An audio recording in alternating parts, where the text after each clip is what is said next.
नमस्कार, मैं प्रशंसा आप सभी का रिपोर्ट भारत में स्वागत करती हूँ। आज हमारे साथ जो मेहमान हैं कर्ण शर्मा जी ज्योतिषाचार्य हैं और कांग्रेस पार्षद हैं। सर बहुत-बहुत स्वागत हमें समय देने के लिए। जी।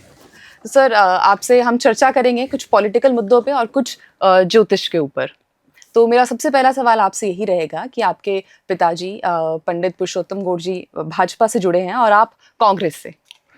देखिए कि ये बात बिल्कुल सही है कि मेरे पिताजी, मैं आपको बताना चाहूँगा कि ज्योतिष में रुचि रखते हैं और भगवान की कृपा से अब तक लगभग 50 से अधिक देशों में भ्रमण कर चुके हैं और सनातन संस्कृति के प्रचार प्रसार के लिए वो विदेश जाते हैं और बड़ी संख्या में उनके फॉलोअर्स हैं, इस बात में कोई दो राय नहीं है।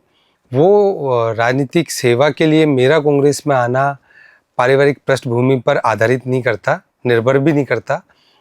मैं 2008 से ही एनएसयूआई से जुड़ा रहा और एनएसयूआई से जुड़ने के साथ ही मुझे अच्छा लगा कि जिस तरीके से एनएसयूआई कांग्रेस की विचारधारा गरीब तबके को, सभी लोगों को साथ में लेकर, समभाव रखते हुए सभी धर्मों को लेकर और उनकी उन्नति विकास के लिए अग्रसर थी।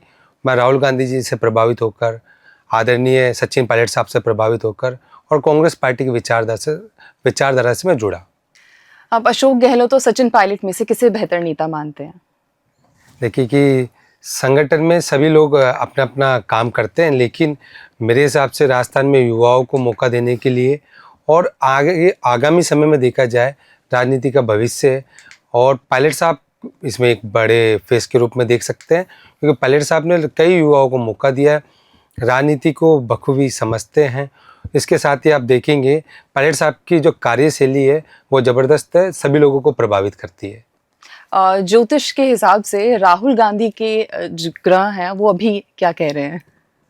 आ, अभी वर्तमान परिस्थिति में आप देख रहे हैं राहुल गांधी जी के जो ग्रह है, जैसा कि जो मुझे समय ज्ञात हुआ, ऑनलाइन ही मुझे पता चला कि इंटरनेट के माध्यम से कि राहुल गांधी जी का जो समय, उसके हिसाब से राहुल गांधी जी का समय ज़बरदस्त अभी आने वाला है। 2026 में आप देखेंगे क्योंकि लोकप्रियता का ग्राफ इतना ज़्यादा हो जाएगा कि मोदी जी उसके सामने कहीं टिक नहीं पाएंगे। देखिए आप 2025 में 30 मार्च के बाद में समय इतना ज़बरदस्त तेज़ी से बदला है, क्योंकि शनि ने भी अपनी राशि परिवर्तन किया है, जिसकी वजह से राहुल गांधी की लोकप्रियता का ग्राफ लगातार बढ़ता जाएगा और मोदी जी का अभी सितारे गर्दिश में है एस्ट्रोलॉजी के हिसाब से, तो वो आपको सबको सामने देखने को मिल भी रहा है। सर आपकी राजनीति की क्या दिशा है?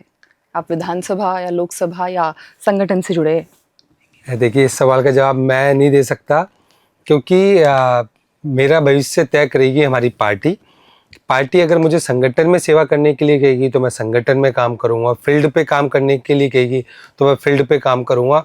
ये सब कुछ तय करना है पार्टी को, जैसा भी पार्टी का आदेश होगा मैं वैसा काम करूंगा। तो भाजपा बार बार डबल इंजन सरकार की बात करती है, कांग्रेस पर इसका क्या कहना है? देखिए डबल इंजन की सरकार पे जो बात कर रही है, तो डबल इंजन की सरकार हमने देखी कि किस तरीके से फुस हो गई, राजस्थान में कहीं विकास नहीं हो रहा। डबल नहीं ट्रिपल इंजन की सरकार हो गई। अब तो नगर निगम में भी इनकी सरकार है, नगर निकाय सरकार इनकी हो गई, शहरी सरकार भी है, साथ में प्रदेश में सरकार है और केंद्र में सरकार है, लेकिन विकास के नाम पर 1 रुपया नहीं खर्च हो पा रहा। आप सांगनेर विधानसभा की बात करें, जहाँ से मुख्यमंत्री जी आते हैं, वहाँ पर लोगों ने मुख्यमंत्री जी लापता के पोस्टर लगाए, जो भी काफ़ी वायरल हुआ था।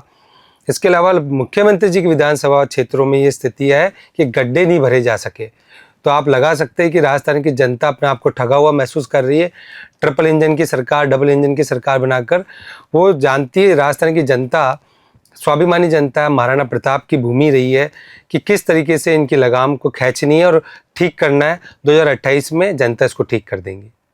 तो भजनलाल जी के लिए कहा जाता है कि उनके साथ लक फैक्टर जो है वो एक बहुत बड़ा रोल प्ले करता है, लेकिन अभी जो मीटिंग हुई है उनकी दिल्ली में, उसके बाद से काफ़ी सवाल जो है वो जनता के मन में या दूसरे लोगों के मन में भी आ रहे हैं। तो इसको लेके आप क्या कहेंगे? देखिए स्वाभाविक बात है कि मुख्यमंत्री जी का लक तो काम करता ही है, तभी तो वो मुख्यमंत्री बने हैं, इसमें कोई दो राय नहीं है। लेकिन उनको अब ये देखना चाहिए कि मैं मुख्यमंत्री बन गया, किस तरीके से राजस्थान में विकास कराया जाए, आम जनता को राहत मिले, प्रदेश की राजधानी जयपुर में ये स्थितियाँ बनी हुई है कि पिछले 10 दिन में 8 चोरियाँ हुई है, जो 8 चोरियाँ घरों में अंदर घुसकर लोगों ने करी। तो चोरों के हौसले बुलंद है, राजस्थान पुलिस उन पर कार्रवाई नहीं कर पा रही और मजबूती से सरकार जो चलानी थी वो ये चला नहीं पा रहे। नहीं तो ये पक्ष का रोल निभा पाते बीजेपी वाले, नहीं ये विपक्ष का रोल निभा पा रहे। सर, आने वाले चुनाव में आप अपनी भूमिका को किस तरीके से देखते हैं? देखिए कि आगामी चुनाव अभी नगर निगम का है जी। और अभी तो यही देखना है कि राजस्थान में सरकार बीजेपी की है कि कब ये चुनाव कराएंगी, क्योंकि चुनाव तो नवंबर में होने हैं। लेकिन आपने देखा है पिछले 6 महीने में चुनाव जहाँ जहाँ होने थे नगर पालिका में, वहाँ ये चुनाव नहीं करा पाए। कल ही राजस्थान हाईकोर्ट ने डांटा है कि अगले 6 महीने में आप चुनाव कराए और प्रशासक हटाए। लेकिन लगातार संविधान की हत्या हो रही है, चुनाव नहीं हो रहे, नगर निकाय चुनाव लोग बाग नहीं करा रहे। लेकिन नगर निकाय चुनाव कराने से या छात्र संघ के चुनाव कराते तो नए लोगों को मौका मिलता, पार्टी में जो सेवा करना चाहते हैं, जो लगे हुए हैं लगभग 10 साल से 15 साल से, उन लोगों को भी मौका मिलता। तो ये देखना होगा कि कब ये चुनाव कराते हैं और बाकी जो मुझे पार्टी आदेश करेगी उसके हिसाब से मैं काम करूँगा। सर, आपके पिता जो हैं वो विश्व प्रसिद्ध ज्योतिषाचार्य रहे हैं, और इस चीज़ ने आपके जीवन को किस तरीके से प्रभावित किया है? देखिए आपकी बात बिल्कुल सही है कि मेरे पिताजी भगवान के ईश्वर के आशीर्वाद से, भगवान की कृपा से वो हनुमान जी महाराज का इष्ट रखते हैं और राम जी की साधना करते हैं। तो भगवान की कृपा से उनका ज्योतिष में नाम हुआ, उनके अनुयायी पूरे विश्व भर में है। तो लगातार विश्व की यात्रा पे भी जाते हैं और वहाँ जाकर सनातन संस्कृति का प्रचार प्रसार करते हैं। तो धर्म और आध्यात्मिकता ये हमें बचपन से ही मिली, डीएनए में मिली। तो उसको ध्यान में रखते हुए मैं राजनीति में लोगों की सेवा करने का प्रयास करता हूँ। जितना मुझसे हो सकता है मैं काम करता हूँ। और मुझे भी राजस्थान की जनता ने जयपुर शहर में वार्ड नंबर 134 से मुझे आशीर्वाद देकर सदन के अंदर पहुँचाया। तो मेरा प्रयास रहता है कि अधिक से अधिक लोगों की मैं मदद कर सकूँ, चाहे व्यक्ति किसी भी समाज का हो, किसी भी कास्ट का हो। कोई भेदभाव किसी के प्रति नहीं होना चाहिए, कोई द्वेष भावना किसी के प्रति नहीं होनी चाहिए, किसी के प्रति अनुराग नहीं होना चाहिए। जीतने तक आपके प्रतिद्वंदी हो सकते हैं, लेकिन जब एक बार आप कुर्सी पर जीत कर बैठ जाते हैं उसके बाद में आपका कोई प्रतिद्वंदी नहीं होता। आपको समभाव देखते हुए सभी लोगों की मदद करनी चाहिए। इस बात पे हमको विचार करना चाहिए कि हमारा देश, हमारा शहर कैसे सुंदर हो, कैसे जयपुर साफ सुथरा शहर बने। क्योंकि आप ये देखिए कि इंदौर पिछले लगातार 9-10 सालों से नंबर 1 सिटी का खिताब जीत रहा है साफ सुथरे में। लेकिन हमारा जयपुर ग्रेटर और हेरिटेज दोनों ही, जहाँ पर भाजपा के बोर्ड है, लगातार पिछड़ रहे हैं। पैसा खर्च हो रहा है लेकिन काम नहीं करा पा रहे, क्योंकि दोनों मेयर अपने काम धंधों में मस्त है और जनता त्रस्त है। कई बार मैंने धरना प्रदर्शन भी इस बात को लेकर किया, लेकिन उस पर कोई सुनवाई ये लोग करते नहीं है, क्योंकि भाजपा का जनता से कोई सरोकार लेना देना ही नहीं है।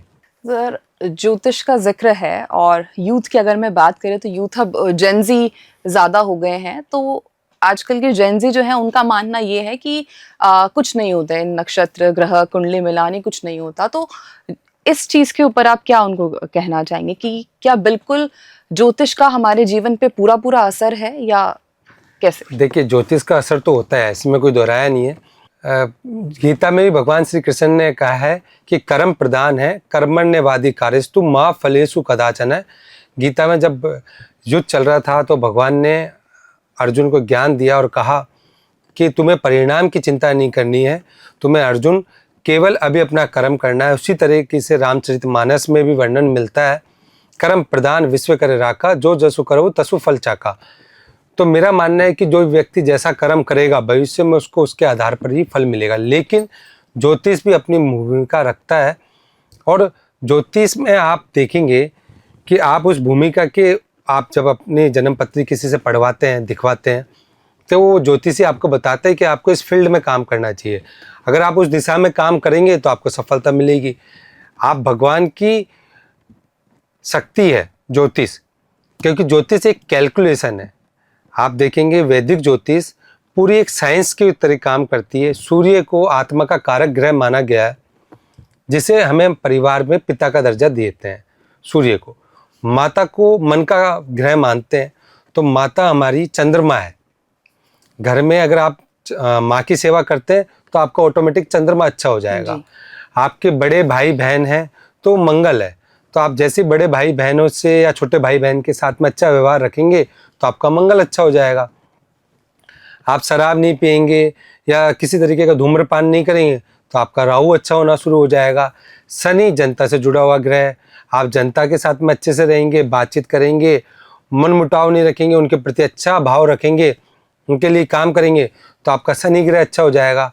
आपकी वाइफ है वो शुक्र ग्रह का प्रतीक मानेगी, तो आप जैसे वाइफ के साथ अच्छे संबंध रखेंगे, उनको खुश रखेंगे तो आपका शुक्र अच्छा होगा। बच्चे केतु का रूप मानते हैं, आप बच्चों के साथ अच्छे से व्यवहार रखिए, बच्चों को खुश रखिए, बच्चों के साथ में अच्छे से बोलचाल करिए तो आपका ऑटोमेटिक केतु अच्छा हो जाएगा। तो ज्योतिष इम्पैक्ट करती है, लेकिन कर्म भी प्रधान है। कि एक तो ये कि मुस्लिम धर्म में इस तरीके से बोला जाता है कि मरने के बाद 72 हूरें मिलेंगी, सारी जो भी वो अपने इस जीवन में कार्य करते हैं, जिहाद है या जो भी है, वो सब उस फ्यूचर को लेके बात करते हैं जो फ्यूचर का उनको खुद को भी नहीं पता है। जी, तो इस चीज़ पे हम चर्चा करेंगे, तो आप उसके लिए देखिए कि मैं तो ये कह सकता हूँ, मुझे नहीं पता कि इस्लाम धर्म क्या कहता है, लेकिन मैं सनातन धर्म की बात कर सकता हूँ। हमारे यहाँ सनातन धर्म में ये कहा गया है कि आप अच्छे कर्म करेंगे तो उसका परिणाम और फल अच्छा ही आएगा। जैसे एक ज़मीन का टुकड़ा है, चाहे वो 100 गज का हो, 200 गज का हो, 2 बीघा हो, 10 बीघा हो, उसमें जहाँ जहाँ आपने आम के पेड़ बोए हैं तो वहाँ से आम प्राप्त होगा, जहाँ आपने बबूल के पेड़ बोए हैं वहाँ से कांटे मिलेंगे। फल भी आप तभी मिलता है जब ऋतु आती है, तो ऋतु आने के लिए हमें इंतज़ार करना पड़ेगा। कर्म करने के बाद में फल की प्राप्ति के लिए हमें इंतज़ार करना पड़ेगा। लेकिन उस भूमि का काम क्या है कि जिस तरीके का आपने बीज बोया है उस तरीके का वो परिणाम आपको देंगे। आपने खाद भी लगाया, बीज भी डाला, पानी भी डाला, जलवायु भी वैसा ही है सबके लिए, लेकिन एक पेड़ तो आपको कांटे दे रहा है, एक पेड़ आपको फल दे रहा है, दूसरा पेड़ नीम का है तो वो कड़वा फल दे रहा है। ये ऐसा क्यों? क्योंकि जैसा बीज था वैसा फल आना तय है। तो उसी तरीके से जैसा हम कर्म करेंगे वैसे ही आपको फल मिलेगा। आप किसी अच्छे व्यक्ति के रूप में जाने जाएंगे तो आपको अच्छा परिणाम भगवान देंगे।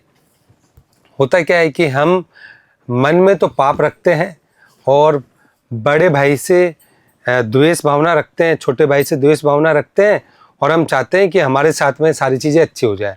तो भगवान तो आपको आपके मन से जानता है, आपके विचार से नहीं जानता। वो आपके अंदर जानता है कि किस तरीके का आप काम कर रहे हैं, किस तरीके की आपकी बोली है, उस हिसाब से आपको परिणाम मिलता है। सर, एक कहावत है, बाप बड़ा ना भैया सबसे बड़ा रुपया। तो आप जनता को किस तरीके से हम अपने धन को बचा सकते हैं या उसको बढ़ा सकते हैं, इसके कुछ अगर आसान उपाय अगर आप बता सके तो। देखिए कि आपने बहुत अच्छा प्रश्न पूछा है, क्योंकि आजकल कलयुग चल रहा है। कलयुग में सभी लोगों को पैसों की आवश्यकता सबसे ज़्यादा फील होती है, और एक कहावत भी है कि पैसा सब कुछ नहीं होता लेकिन बहुत कुछ होता है। ये बात बिल्कुल सत्य है, मैं भी इस बात को मानता हूँ। लेकिन पैसे ही सब कुछ नहीं होता। मैं ये भी कहना चाहता हूँ, आपको पैसे बचाने हैं तो आपके लिए उपाय है वैदिक ज्योतिष में, आप वो उपाय करें।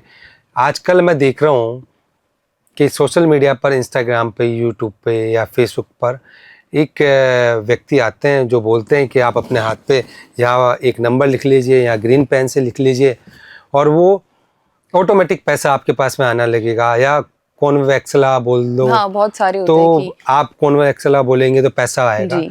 मैं इन बातों को नहीं मानता, वैदिक ज्योतिष भी नहीं मानती। वैदिक ज्योतिष में कहीं ऐसा प्रमाण नहीं है कि आप इस तरीके की शब्दों का उच्चारण करेंगे तो पैसा आएगा। आपको वास्तविकता में अगर पैसा चाहिए और आप चाहते हैं कि माता लक्ष्मी की कृपा आपके ऊपर बनी रहे, तो उसके लिए मैं आपको वैदिक ज्योतिष के कुछ उपाय बता रहा हूँ, वो आपको करने चाहिए।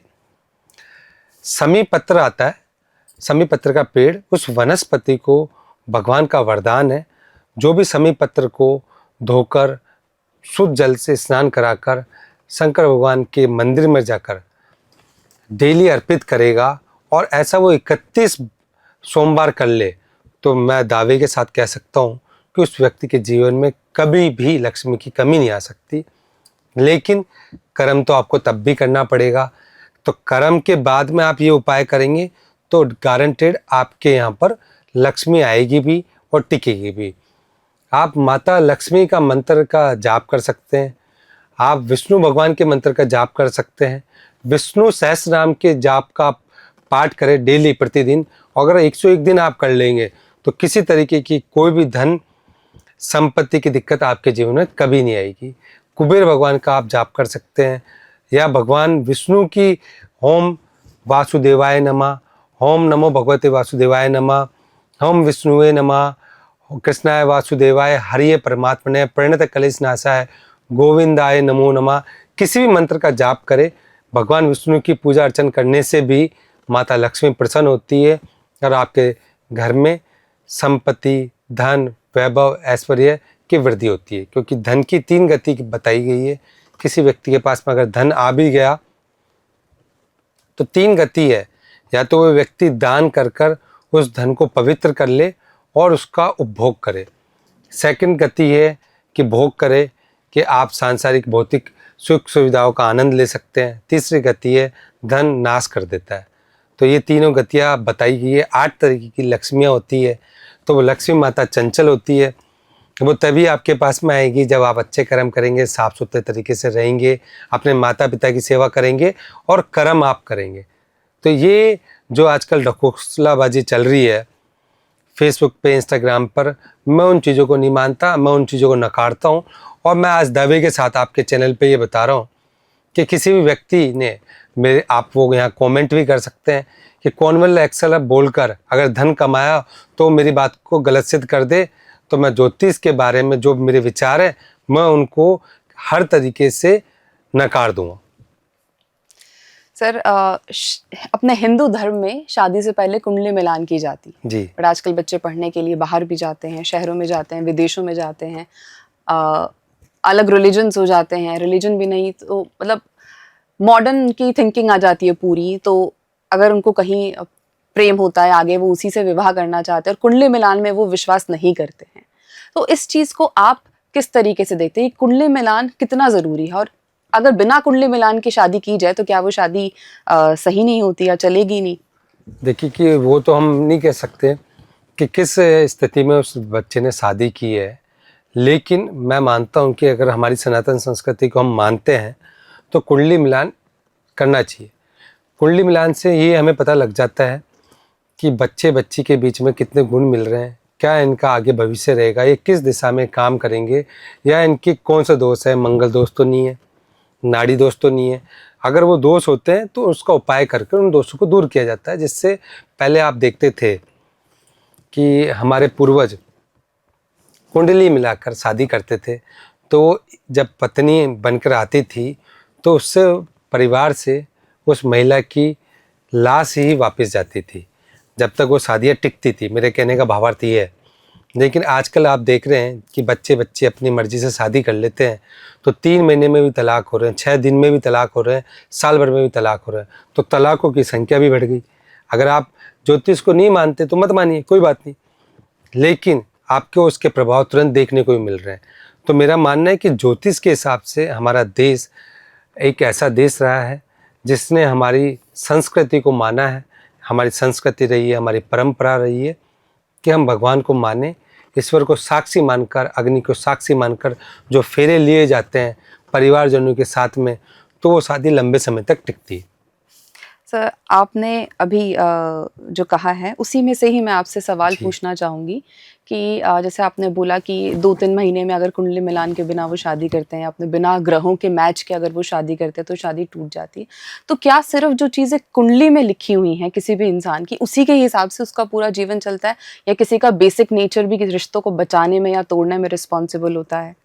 किसी का व्यवहार, किसी का बर्ताव क्या इक्वली रिस्पॉन्सिबल है, या सिर्फ जो चीज़ें लिखी हुई हैं उसका ये समय खराब है तो वो ये करेगा, उसका ये समय खराब है तो ये करेगा, बट किसी इंसान का बेसिक नेचर अगर कि मतलब मैं समझना चाह रही हूँ कि बेसिक नेचर किसी का और जो चीज़ कुंडली में लिखी हुई है ये आपस में किस तरीके से रिलेट करते हैं? क्योंकि हर चीज़ जैसे मैं बहुत लोगों से मिलती हूँ तो वो सीधा सीधा बोल देते चाहे वो पर्सन कितना ही अच्छा कर रहा हो, बट नहीं इसका ग्रह खराब है, ये कितना भी अच्छा कर ले इसके साथ अच्छा होगा ही नहीं। तो इसके ऊपर आप नहीं, देखिए मेरा ऐसा मानना है कि किसी व्यक्ति का बेसिक में नेचर अच्छा है, लेकिन आप अपने स्पाउस का नेचर तो अच्छा है, लेकिन आपका नेचर अच्छा नहीं है, या आपका अच्छा सामने वाले का नेचर अच्छा नहीं है, तो इसका पता कुंडली से लगता है। फर्स्ट भाव को लगन कहते हैं। वो लगन व्यक्ति के चरित्र के बारे में, उसके व्यक्तित्व के बारे में बताता है। तो कुंडली मिलान से फ़ायदा क्या होता है कि जब से मैंने कुंडली मिलाई किसी भी व्यक्ति की, या किसी भी ज्योतिषी ने मिलाई, तो वो बता देगा कि आपका पति या आपकी पत्नी गुस्सा करने वाले हैं, तो आपको उस समय शांत रहना है। अगर आप भी गुस्सा करेंगे तो बात बिगड़ेगी जी।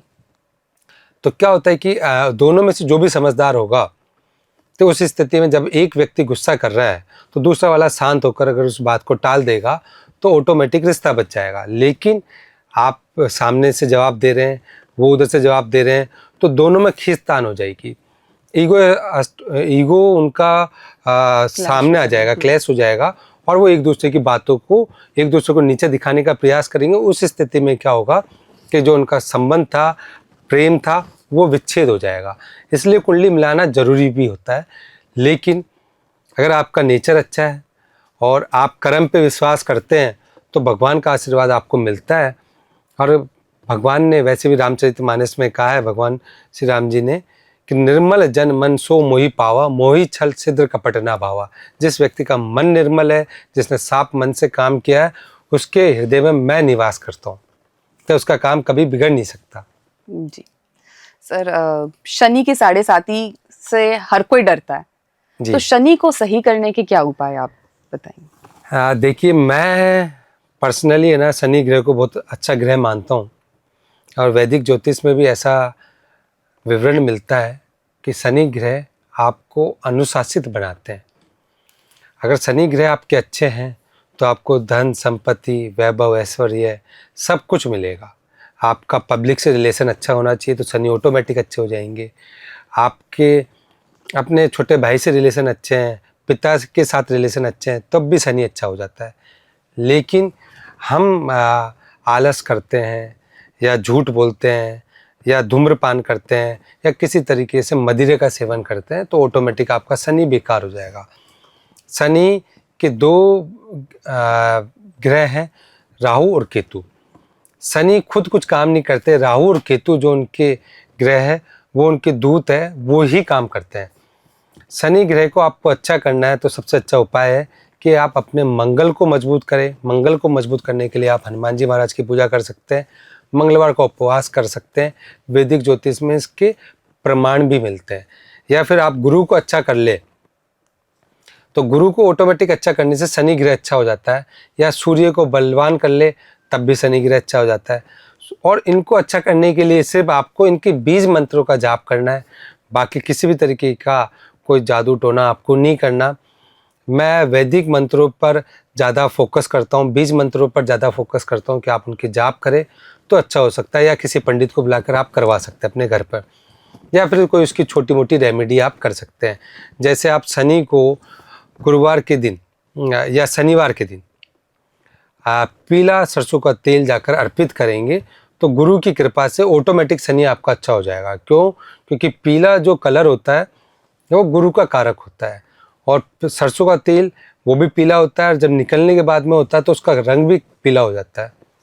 तो जैसे आप शनि भगवान को अर्पित करेंगे तो ऑटोमेटिक शनि देवता आप पर कृपा करना शुरू कर देंगे। या फिर आप गुरुद्वारे में जाकर 9 किलो मूंग की या फिर चने की दाल आप जाकर दान करने से भी शनि ग्रह आपका ऑटोमेटिक अच्छा हो जाएगा। क्या सर सच में ग्रह नक्षत्र का राजनीति पर या फिर चुनाव के नतीजों पर असर पड़ता है?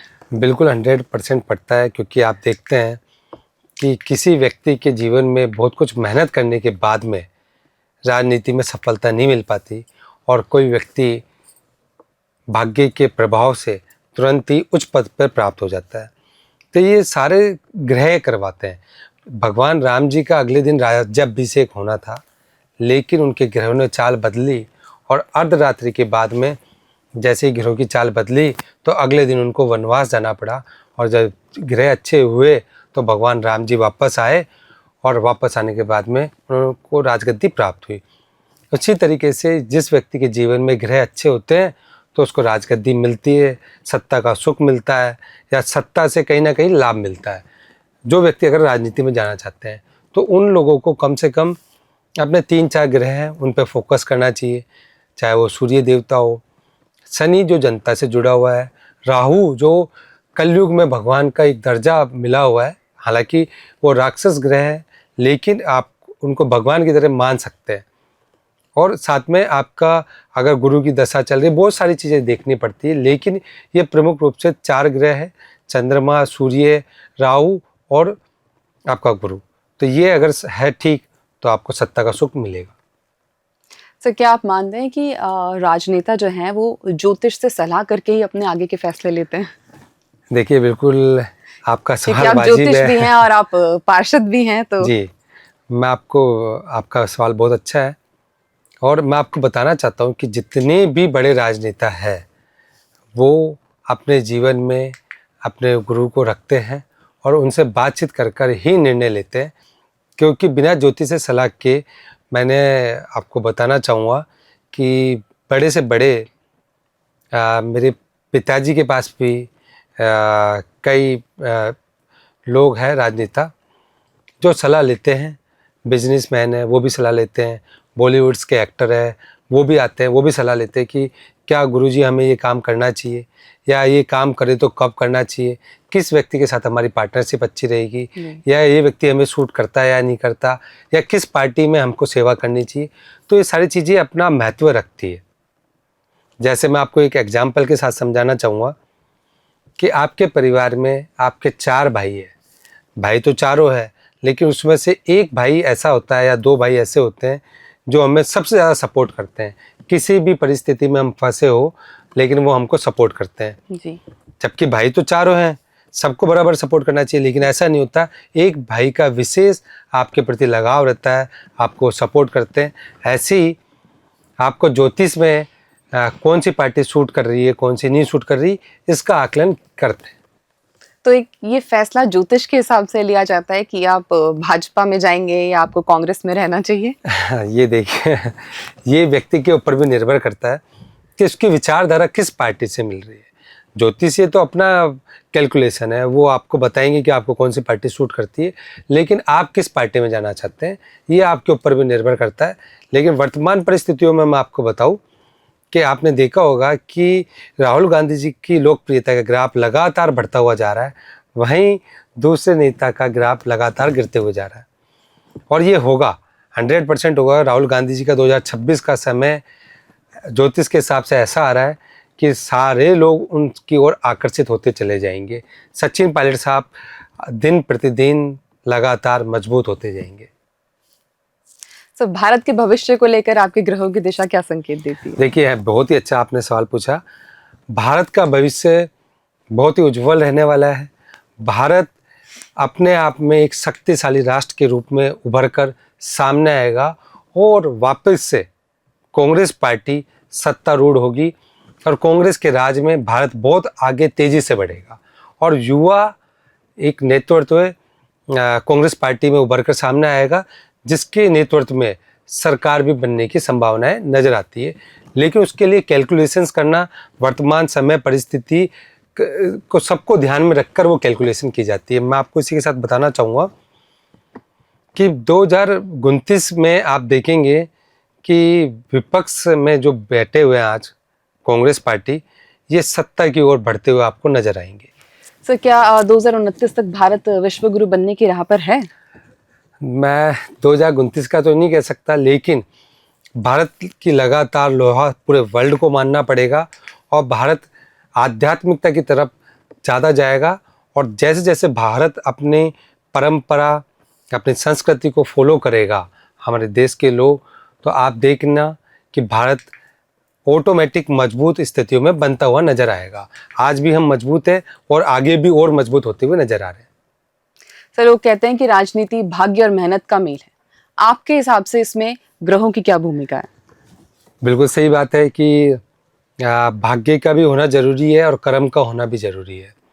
अगर आप कर्म कर रहे हैं और आपके भाग्य में वो चीज़ नहीं लिखी हुई, तो मेरा मानना है कि वो आपको प्राप्त नहीं हो सकती। लेकिन आपके भाग्य में है और आप कर्म भी नहीं कर रहे, तब भी आपको नहीं मिलेगी। इसलिए व्यक्ति को कर्म प्रदान भी होना चाहिए और मैं खुद कर्म प्रदान हूँ। तो मेरा मानना है कि 80% आपको कर्म करने चाहिए, 20% भगवान को साक्षी मानकर उनको ऊपर छोड़ देना चाहिए। जो भी आपके इष्ट देवता है, आप उनको अपना आप साक्षी बनाए कि भगवान मैंने मेरा कर्म कर दिया, अब फल देना आपके हाथ में, तो आपके साथ में हमेशा अच्छा होगा। और ज्योतिष के हिसाब से भी मैं आपको बताऊँ कि इसमें भूमिका बड़ी रहती है महत्वपूर्ण। आपका अगर राजा का ग्रह, जैसे हम सूर्य मानते हैं, क्योंकि 9 ग्रहों का राजा है सूर्य, जी। सूर्य मजबूत होना चाहिए। मन का कारक ग्रह है चंद्रमा, तो चंद्रमा भी अच्छा होना चाहिए। राहु, जिसे सिर्फ सिर कहा जाता है, वो भी मजबूत होना जरूरी है। तब जाकर आपकी राजनीति में सफल होने के चांस बनते हैं। अब वो आपकी जन्म पत्री में कहाँ बैठे हुए हैं, कैसे योग के साथ बैठे हुए हैं और किसकी दृष्टि किस ग्रह पे पड़ रही है, वो कैलकुलेशन के बाद में बता सकते हैं। तो भाजपा और कांग्रेस तो है ही राजस्थान की राजनीति में एक बड़ा नाम, बट इसके अलावा तीसरे गुट की जो तैयारी हो रही है, इसको लेके आप क्या अभी अनुमान लगा पा रहे हैं? देखिए कि और जो नए नेता जो हैं वो फील्ड में जी। अभी परफॉर्म कर रहे हैं, कार्य कर रहे हैं, इनको लेके आप इनके भविष्य को या राजस्थान के भविष्य को इनसे जोड़ के आप किस तरीके से देखते हैं? आप देखिए कि जिस तरीके से राजस्थान में कल्चर रहा है कि एक बार कांग्रेस एक बार जी। बीजेपी, तो 2028 में रिपीट होता हुआ वापस नज़र आ रहा है कि 2028 में कांग्रेस की सरकार पूर्ण बहुमत के साथ बनने जा रही है। हालांकि ये कहना अभी आप लोगों को जल्दबाजी लग रहा होगा, लेकिन राजस्थान की जनता ने ऐसा मन बना लिया है, आज पूरे प्रदेश में ऐसे हालात बने हुए हैं कि सरकार से सब लोग त्रस्त है, आम व्यक्ति त्रस्त है, किसान, मजदूर, गांव ढाणी सब लोग परेशान हैं। तो 2028 में वो परिवर्तन तो होना तय है। लेकिन जिस तरीके से अभी हम देख रहे हैं राजस्थान की राजनीति में कि युवा लोग राजनीति में आए हैं, विधायक बन गए, और विधायक बनने के बाद में वो डिफेंडर कार है या रेंज रोवर कार है, इन गाड़ियों से वो चल रहे हैं, और उनके काफिले में 7-7, 8-8 कार रेंज रोवर है। और उनके घर का जब बैकग्राउंड चेक किया जाता है तो पता चलता है कि किसी के पिताजी साधारण टीचर हैं, किसी के पिताजी किसान परिवार से, किसी के पिताजी कुछ अपना छोटा मोटा व्यापार कर रहे हैं, किसी के पिताजी कुछ कर रहे हैं। लेकिन उसके बाद में भी अगर ये लोग इस तरीके की कारें लेकर आ रहे हैं, तो कहीं ना कहीं पूरे राजस्थान के लिए, पूरे राजस्थान के युवाओं के लिए एक गलत मैसेज दे रहे हैं कि राजनीति में अगर आपको आना है तो आपके पास में कारें होनी चाहिए, आपके पास में संसाधन होने चाहिए। जबकि राजस्थान में मैंने कभी भी ऐसा नहीं पाया कि आप गरीब परिवार से भी हैं तो आप वहाँ से निकलकर, अगर आपकी सेवा भाव है तो आप राजनीति का प्लेटफॉर्म चुनकर सेवा कर सकते हैं। लेकिन आप ये देखिए कि इसके पीछे अगर जब जांच की जाए, देखा जाए, तो ये लोग राजस्थान के युवाओं को गुमराह कर कर, उनको गलत लाइन पर ट्रैकिंग पर डालकर, उनका माइंड वॉश कर कर, गलत कामों में उनको ढकेल कर इस तरीके के अपने संसाधन बनाने में लगे हुए हैं। क्योंकि लोकप्रियता ज़बरदस्ती में बनाई जा रही है, ये लोग मार्केटिंग कर रहे हैं, इनके ऊपर करोड़ों रुपए खर्चा हुआ जा रहा है।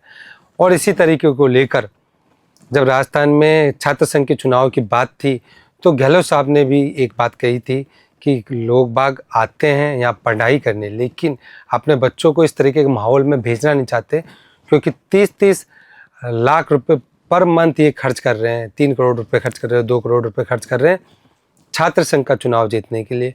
तो छात्र संघ का चुनाव होना चाहिए, लेकिन एक अच्छी दिशा में हम उसको ले जाए, तब जाकर होना चाहिए। ऐसा नहीं कि हम करोड़ों रुपए खर्चा कर रहे हैं और उसको एक नई दिशा दे रहे हैं, तो वो गलत है। सर, आखिरी सवाल मेरा आपसे रहेगा कि क्या 2025 से 30 का कालखंड राजस्थान और भारत की राजनीति में बड़े बदलाव लेकर आएगा? देखिए 2030 में जैसे जैसे हम आगे बढ़ेंगे 2027 के बाद में, तो एक बड़ा बदलाव आ रहा है पूरे देश की राजनीति में।